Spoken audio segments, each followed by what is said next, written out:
क्रमीने भाजी बनवत ठेवलेलं. भाजीला आवरा बरे वास सुटलेला. असं वाटतं लगेच जेव्हा पण उपवास होता ना. मग तर स्वागत आहे आपल्या यूट्यूब चॅनलवरती. मी ना मम्मी गेलो पनवेलला, तर माझी मैत्रीण भेटली. तर गेलो लगेच मॅगडीला. तर त्यावर जो काम होतं कॉलेजला तो काम वगैरे केला ना, घरी यायला निघलो. तर मम्मी करता बँकेत जायचं आहे. तर बरं चल मग जाऊ. बँकेत आलो, शिंगा वगैरे खाल्या आणि इकडे घेतलं थंडा वगैरे प्यायला. तर पप्पा लिसाला पण देत होतं शिंगा, कारण की तिला पाहिजे म्हणजे पाहिजे, कुठली पण गोष्ट खा बाई, सगळं पाहिजे तिला. तर पप्पाने तिला गोलाबिला कारून दिलं.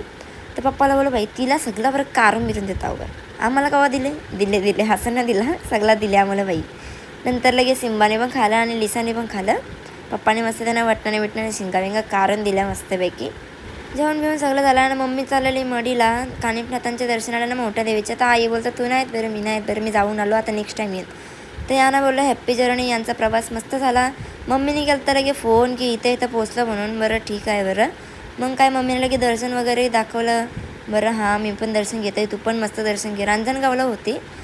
मी एक साईडला घेतलेला इकडे जेवायला बनवायला, कारण की मम्मी उद्या सकाळी येणार होते. मम्मी पप्पा विराज आम्ही 3 जण होतो आणि सिंबालीचा बेलाचा सगळे होतो.